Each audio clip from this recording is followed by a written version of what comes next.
Y nosotros queremos saber de qué van los jurados populares. De alguna manera abordamos el tema con nuestro colega Alejandro Fara, periodista que estuvo siguiendo de cerca todo el proceso judicial. Y queríamos invitar, y está con nosotros por suerte, le agradecemos la presencia al ex juez Oscar Testa, para hablar del rol de los jurados populares. ¿Cómo le va? Bienvenido. ¿Qué tal? Muchísimas gracias por la invitación. Y, bueno, hace 4 años que dejó desde septiembre de 2015, 4 años la actividad, exactamente. ¿no? Pero uno nunca se nunca se termina yendo del todo, eso es cierto. Claro. ¿Qué le provoca este caso? ¿Qué le provocó? ¿Lo viene siguiendo de cerca? Sí, digamos que es uno de los casos que se puede decir que no se dejó de hablar nunca, desde que ocurrió, por las características del homicidio, digamos. Se cometen unos cuantos homicidios al año, pero hay algunos que terminan siendo paradigmáticos por las características, por las personas involucradas y por la forma en que van repercutiendo mediáticamente y al interior de la sociedad los avatares que va sufriendo esa causa hasta que llega el momento de su desenlace a través del juicio oral. Y este efectivamente fue uno de los, te diría, 2 o 3 más llamativos que hubo en estos últimos años. Me decía, lo que más le llama la atención de esto fue la unanimidad del jurado popular, de la decisión. Sin ninguna duda, sí. Digamos que si hay algo que me llama la atención en este punto es eso. Lo demás no me llama demasiado la atención porque lo he vivido desde adentro, hemos hecho juicios con jurados populares durante 10 años, debo tener tranquilamente más de media centena de juicios con jurados hechos. Y en casi todos los casos, cuando las situaciones objetivamente son controversiales, como en este caso, hay muchos en los cuales prácticamente no hay nada que decir, uno ya entra sabiendo que lo único que puede llegar a decidirse son las calificaciones legales, montos de la pena y demás, pero no respecto de la ocurrencia del hecho que, bueno, y la autoría de los acusados. En este caso, esa situación generaba un conflicto intenso porque no solamente la cuestión estaba en la repercusión social y mediática, sino también en las sucesivas resoluciones que se habían ido dictando dentro de la Administración de Justicia, en el cual el juzgado de control en un momento determinado dispuso la libertad de Medina, entendiendo de que no había elementos suficientes para incriminarlo del hecho. Es decir, voy a hacer una pequeña digresión en esto. Para mantener a alguien con prisión preventiva son necesarias que se den 2 hechos, a su vez un segundo, dividido en 2 partes. El primero, la existencia del hecho y las posibilidades de que el acusado lo haya cometido. Y en segundo lugar, la posibilidad de fuga o de entorpecimiento de la investigación. En este caso, el juzgado de control, cuando estaba a cargo todavía del fallecido doctor Daniel Muñoz, entendió que no había elementos suficientes para considerarlo a Medina autor del hecho. Punto clave en ese sentido. Después la Cámara lo revirtió y dispuso que sí, que lo había y volvió a estar detenido. Posteriormente, cuando es elevada la causa a juicio, surgen otra serie de oposiciones y también el juzgado de control con una nueva jueza y la Cámara de Acusación confirmaron todos los datos y lo dejaron como estaba. Pero digamos, eso no elimina la controversia que genera internamente la posición del doctor Muñoz en su momento cuando dispuso la libertad de Medina. Eso me llevaba a sospechar, o presuponer, mejor dicho, la posibilidad de un juicio difícil, un juicio en el cual cada una de las partes, desde la acusación y desde la defensa, iban a realizar ingentes esfuerzos para poder demostrar en un caso la posibilidad de acusar y en otro de lograr la absolución de su defendido. Tal es así que eso se vio plasmado en los alegatos, incluso, con más razón cuando el propio fiscal pide la absolución de Medina. De cualquier manera, tenía yo la idea... Un tema aparte, ¿no? El alegato del fiscal. Sí, ese también es una materia sobre la cual se puede conversar. Pero lo que sí yo estaba viendo era de que iba a generar, después de la acusación formulada por la querella particular que habilitaba al tribunal a dictar una sentencia condenatoria, una una discusión larga, dura, y que seguramente iba a tener diferentes posiciones que se iban a ver reflejadas en el veredicto. Claro. Por eso me sorprende, si hay algo que me sorprende, es la unanimidad. Por eso, pero y ahí vamos al quid de la cuestión. El rol de los jurados populares, ¿cuál es? ¿Cuál es la implementación de los jurados populares en su momento, hace 10 años? ¿Cuál fue? ¿Cuál era el sentido? El sentido era darle participación a la ciudadanía. Es un sentido político, evidentemente. Para la resolución, en dos aspectos únicamente, la existencia del hecho y la autoría por parte del acusado, de aquellos hechos de gran trascendencia e impacto dentro de la comunidad, como son los casos de corrupción y los casos de delitos gravísimos. Esos son los dos casos que se alcanzan forzosamente por jurado popular, y no hay opción de realizarlos de otra manera, así se hace. Esta decisión política de instrumentar una cuestión que ya estaba contemplada en la Constitución de 1853, estuvo más de un siglo en estado latente, hasta que Córdoba lo instrumentó. Fuimos nosotros la primera provincia que lo hizo, a partir del 1 de enero del 2005, el primer caso aquí en Río Cuarto debe haber sido en 2007, la causa Moreno, 2007-2008 más o menos, y que de hecho me tocó intervenir también en ese primer juicio. Ajá. ¿Y cómo es el procedimiento así técnico? ¿Cómo se designan los jurados populares? ¿Cómo se designan? Primero se designan por sorteo informático. Puede ser cualquier persona. Puede ser, en principio, dentro de ese sorteo puede ser cualquier persona, y después eso se depura. Claro. Digamos que las exclusiones para integrar la lista de jurados populares son muchísimas, es decir, no pueden ser jurados populares ninguna persona dependiente del Estado provincial, municipal, nacional, sacerdote, fuerzas armadas, fuerzas de seguridad, digamos, personas que no tienen el tercer año del secundario. Digamos que del sorteo original que se hace, la depuración es enorme. De hecho, se sortean una persona cada 1.500 habitantes por circunscripción. Es decir, nosotros acá somos la segunda, también se sortea de esa manera. Y luego se le envía una ficha que por vía de declaración jurada el sorteado debe remitir a Córdoba, en donde pone de manifiesto cuáles son sus actividades, su forma de vida, etcétera, de qué trabaja, qué estudios tiene, y de allí se realiza una primera depuración. Posteriormente se confecciona el listado definitivo, que es remitido a cada uno de los tribunales, y desde allí se hace un sorteo. Para cada juicio puntualmente se realiza un sorteo en el cual se designan 24 jurados, luego esa lista se depura y se reduce a 12, que quedan 8 titulares y 4 suplentes. Todos, tanto los titulares como los suplentes, intervienen a lo largo de todo el juicio de manera presencial, y una vez que termina el debate, si los 8 jurados titulares permanecen en digamos, no hubo ningún obstáculo para que continuaran en su función, es decir, nadie se enfermó, nadie tuvo algún tipo de problema grave que amerite su reemplazo, cesa la actividad de los jurados titulares, suplentes digo, y los 8 jurados titulares deliberan respecto de este tipo de situaciones. Luego de una deliberación cerrada entre ellos, se produce una deliberación en la cual se integran también los jueces técnicos, y de allí surge la conclusión. O sea que hay contacto con los jueces técnicos. Sí, sin ninguna duda, ninguna duda. Sí. Digamos que la resolución la toman 10 jueces. En conjunto. 10 jueces. En definitiva, los 8 jurados populares, al momento de la deliberación, son tan jueces como los 2 miembros técnicos. De esa deliberación también participa el presidente del tribunal, que no vota, salvo que el empate termine 5-5, exactamente. Claro. O sea que mayormente el jurado popular tiene que ver con lo que es el sentido común, más que las facultades técnicas. Obviamente que sí, exactamente. Digamos que reciben...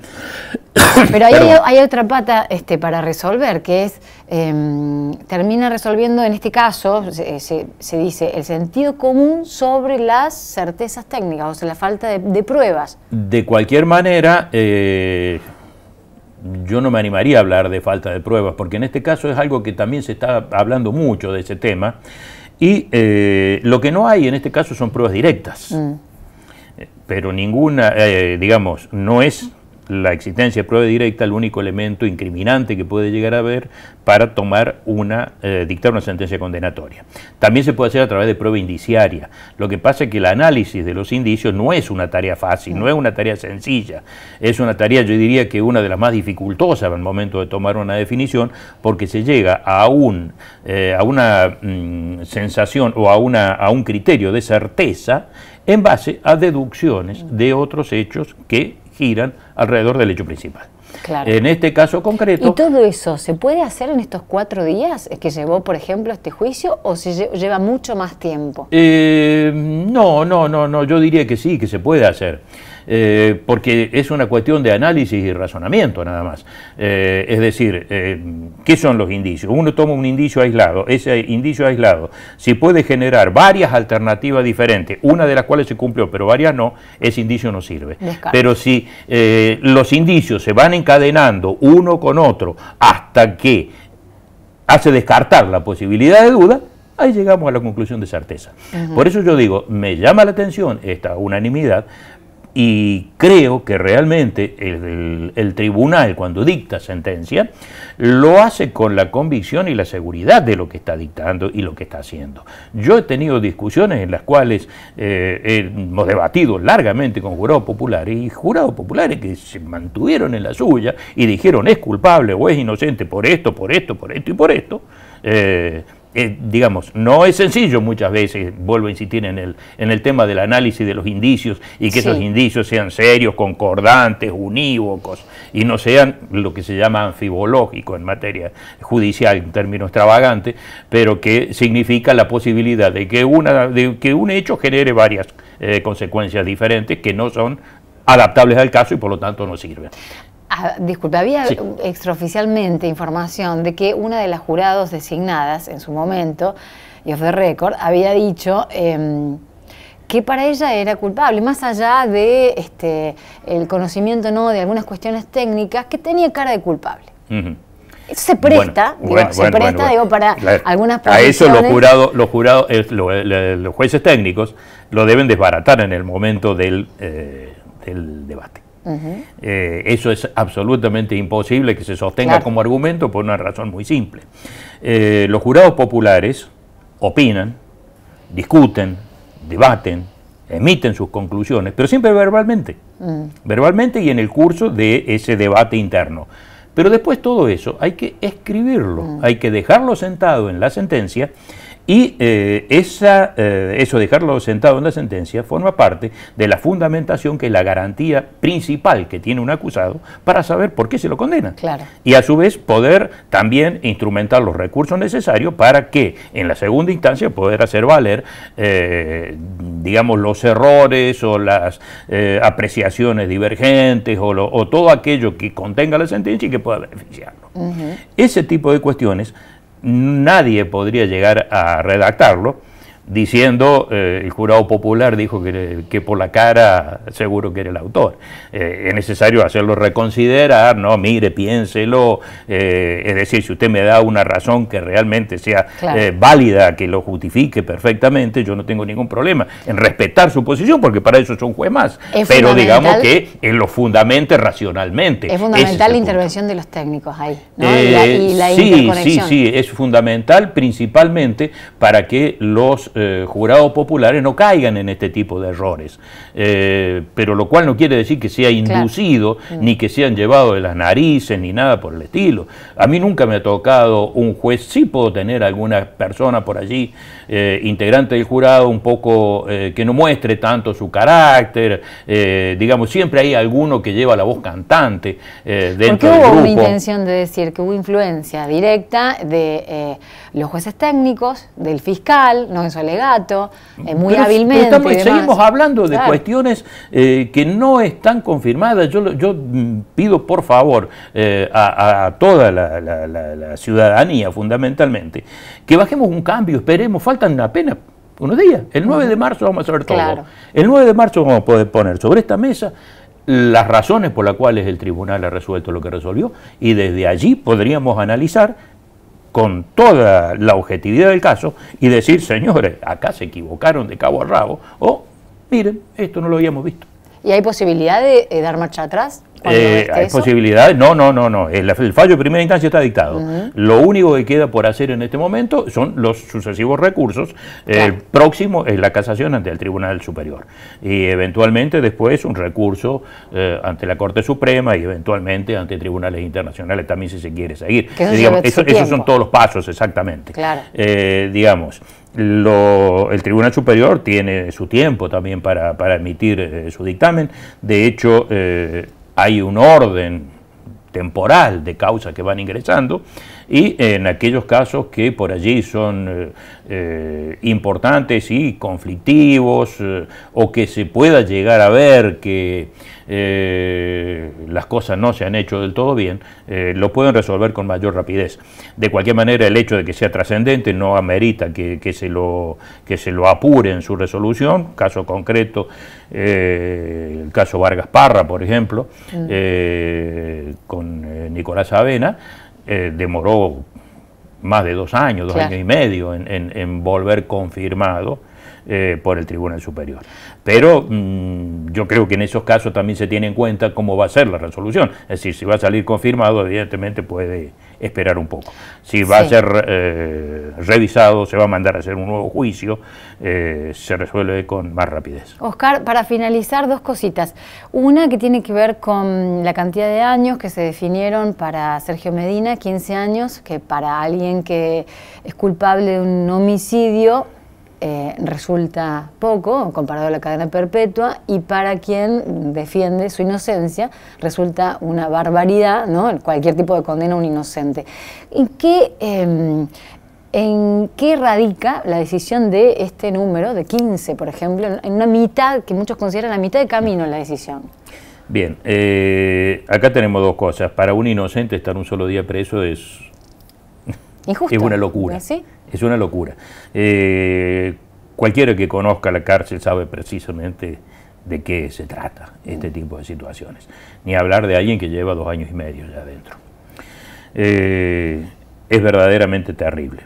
Por otro lado, tenemos que ver, en cuanto a la posibilidad de que, siendo culpable, la condena esté puesta al medio y aparezca como una forma de quedar bien con Dios y con el diablo. La pena para el homicidio simple va de 8 a 25 años.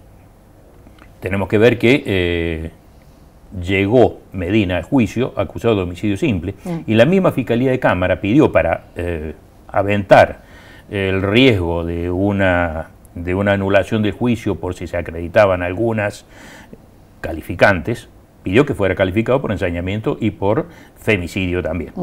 El mismo fiscal, en su propio alegato, se encargó de dar marcha atrás con ese pedido que originalmente había formulado, por entender que no existía ninguno de las dos, ni ensañamiento ni femicidio, para el supuesto hipotético de que se resolviera dictar una condena en contra de Medina, pese a que él entendía que no existía la prueba suficiente como para poder acusarlo. No es una condena baja, los 15 años. De hecho, son bastante comunes las condenas entre 8 y 10 años, 12 años, y también en algunos casos se pueden llegar a dar las de 25 años. ¿Qué es lo que se tiene en cuenta allí? Una serie de factores que están contenidos en los artículos 40 y 41 del Código Penal y que tienen que ver con las características personales del acusado, sus antecedentes, la forma en que se realiza el delito, una serie de parámetros que deben ser evaluados por los jueces técnicos, en este caso los 3 jueces técnicos, al momento de imponer la pena. Todos esos elementos para los cuales se va a imponer la pena deben ser expresados concretamente en el fallo para que este no sea arbitrario. Es decir, el acusado también debe saber por qué le dieron 15 años. Claro. Y eso también va a estar contenido y también va a ser motivo de discusión en el momento en que lo tengamos en nuestra presencia. Por allí, evidentemente, que puede resultar para quien está posicionado en la situación de los familiares de Claudia Muñoz, aparecer como una pena escasa, en definitiva. Yo diría que la poca o la pena o mucha pena cuando alguien le matan a un familiar, no hay pena suficiente para nadie. Lo que sí necesitan ellos también es saber precisamente por qué, viendo un homicidio que una persona que no aportó nada para que la mataron con un montón de tajos, ¿por qué nada más que 15 años? Es decir, eso evidentemente es legítimo y precisamente allí tendrán que tener una respuesta y evidentemente también es motivo de casación todo esto. Claro. Es decir, va a ser motivo de casación por parte de la querella la eliminación de las dos calificantes. Bien. Y eventualmente pueden llegar a entrar en el monto de la pena. Es mucho más difícil que la posibilidad del monto de la pena prospere, porque normalmente el tribunal, lo que sea abierta y manifiestamente arbitrario, normalmente el Tribunal Superior tiende a mantenerlo. Pero sí seguramente habrá, en caso de ser casada, una evaluación respecto de las calificantes. Bueno, y las calificantes obviamente llevan el monto de la pena a una pena única, que es la prisión perpetua. Claro. Y por último, bueno, todos los ojos puestos, porque es el mismo jurado, decíamos, del caso Dalmazo. Que no, el mismo jurado no, el mismo tribunal técnico. No jurado popular, porque vamos a el jurado popular se va a renovar por completo. Pero el mismo jurado técnico, exacto, ¿no? Es el mismo jurado técnico. Bueno, la presión ahí puesta, ¿no? En el ojo de todo. Sí. No sé quién irá a presidir en ese juicio, porque tenemos otro dato que no es menor también en esto, que es el hecho de que tenemos dos jueces debutantes técnicos, claro, que son los dos que votaron junto con el jurado popular. Son dos técnicos que tienen su primer juicio. Claro. O sea que también suma más elementos para la discusión, la valoración y demás. Es decir, cuando uno ya lleva un montón de años acá adentro, casi que los abogados cuando entran ya saben cuál es el pensamiento, la posición, digamos, de ideología judicial que tiene cada uno al momento de que vaya a recibir la prueba, vaya a evaluar y vaya a tomar una decisión. En cambio acá es un misterio realmente lo que puede llegar a pasar, porque digamos, ese concepto hacia los demás lo van a tener que ir informando a medida que vayan dictando fallos. Oscar, muchas gracias por la visita, lo hicimos trabajar un poco más. No, al contrario, digamos que seguimos vinculados a la materia permanentemente. Muchísimas gracias a ustedes por invitarme y a disposición, si quieren lo volvemos a discutir con el fallo a la mano. Cómo no, muchas gracias. El ex juez Oscar Testa, aquí en Puntal Verano. Nos vamos a la pausa rápidamente, ya venimos.